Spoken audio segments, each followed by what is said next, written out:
ଆଜି ରାତିରେ ଅଫିସରେ କିଛି କାମ ନଥିଲା, ସେଥିଲାଗି ଆମେମାନେ ବସି କ୍ୟାରମ୍ ଖେଳୁଥିଲୁ। କ୍ୟାରମ୍ ଖେଳିବା ପାଇଁ ବି ମାଡ଼ଗୋଳ, ହେଲେ କ'ଣ ହବ, କ୍ୟାରମ୍‌ରେ ତ ମ୍ୟାକ୍ସିମମ୍ 4 ଜଣ ହିଁ ଖେଳିପାରିବେ ନା, ତ ସେଥିଲାଗି ଆମେ 4 ଜଣ ବସି କ୍ୟାରମ୍ ଖେଳୁଥିଲୁ। କ୍ୟାରମ୍ ଖେଳି ସାରିଲା ପରେ ହଠାତ୍ ମନ ହେଲା ଆମର ଟିକେ ଚା' ପିଇବାକୁ। ସେଥିଲାଗି କ୍ୟାରମ୍ ବୋର୍ଡକୁ ସାଇଜ୍ କରି ରଖିଦେଇକି ଆମେ ବାହାରି ଯାଇଥିଲୁ ଚା' ପିଇବାକୁ।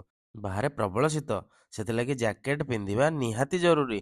ବାହାରେ ବର୍ତ୍ତମାନ ଆମର ଇଆଡ଼େ 12-13 ଡିଗ୍ରୀ ସେଲ୍ସିୟସ୍, ବହୁତ ଥଣ୍ଡାରେ ଭାଇ।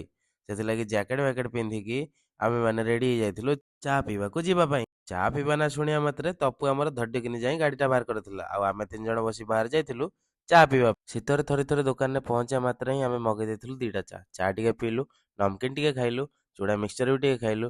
ମଶା ଧୂପ ସରିଯାଇଥିବାରୁ ମଶା ଧୂପ ନେଇ ଆଉ ଲେଟ୍ ନ କରି ଏତେ ରାତିରେ ଆମେ ବାହାରି ଯାଇଥିଲୁ ଅଫିସକୁ। ଫାଇନାଲି ଆମେ ଆସି ପହଞ୍ଚି ଯାଇଛୁ ଚା ପିଇକି। ଟାଇମ୍ କେତେ ହେଇଛି? ଟାଇମ୍ ହେଇଛି 1:51। ତ ଆମେ ବର୍ତ୍ତମାନ ଯାଉଛୁ ଶୋଇବାକୁ। Good night.